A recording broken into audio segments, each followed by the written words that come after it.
I am having one of the most difficult days I have had since I have started my PhD. And I was thinking, do I really need to share this? I do feel like there's a fine line between navel gazing, is that the right term? Or just oversharing on the internet.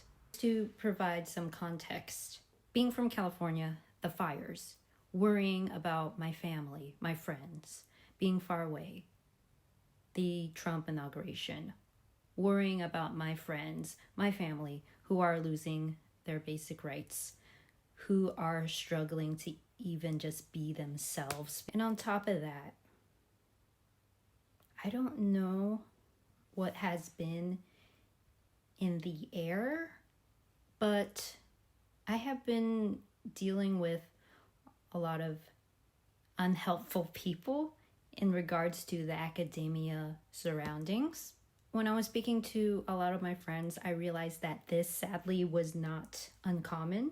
I never realized it when I was in undergrad and graduate school. Like, of course, you're gonna have problems with academia, with the staff, with people who are supposed to be there for you, but then sometimes you'll meet people who just seem like it's their job not to help you.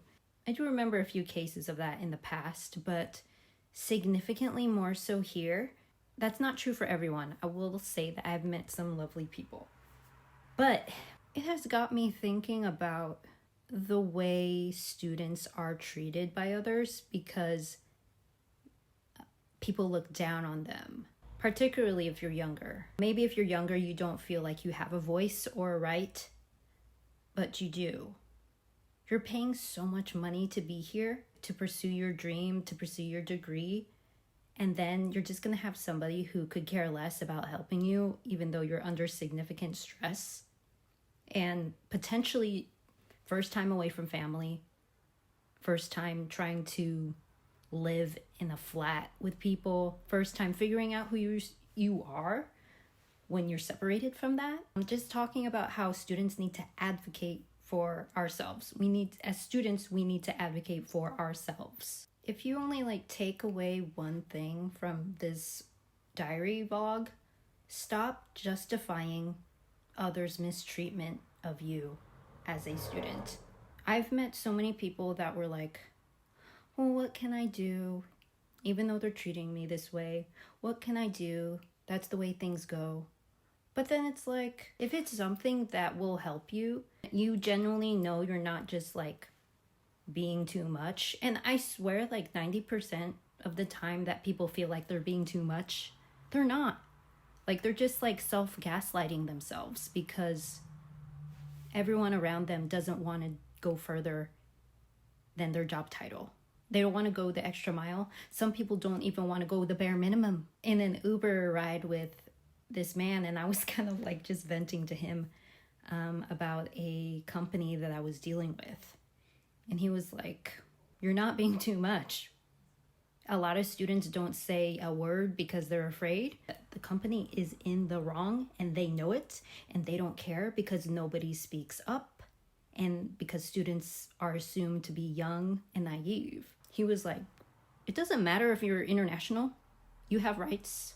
You have feelings. You deserve to be treated with respect. And sadly, people, they try to get away with everything. And sometimes you just have to fight for it because that's the only time they will listen. All that to say is that because of the nature of how awful January was, the people that I have been working with surrounding me and me just trying to get help from them, and they're making it difficult, or they simply don't care. That's what the main message of this video is not for me to complain about how my life is going, but the fact to relate it to you and being has there been someone out there that has been making you feel small, and you don't deserve it, but you're feeling like you can't say something? Well, I just want this to be a sign that I'm telling you to say something because you matter And just because you're a student doesn't mean you don't have a place where you can say something. Or even if you are young, let's say you're like 18, 19. I don't care. You have a voice. I don't care if you're 12. If you're feeling disrespected, you deserve to say something and fight for it. Yes.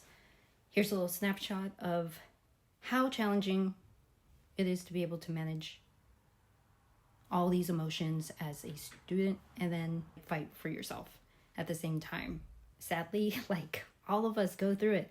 Like every single person, every single PhD student that I've spoken to has gone through so much emotional turmoil, and it's going to happen, and it's part of it, and it's just nature of how are you going to like deal with it. And to make it a little more positive, I guess that's what I would end with, is like, you do matter.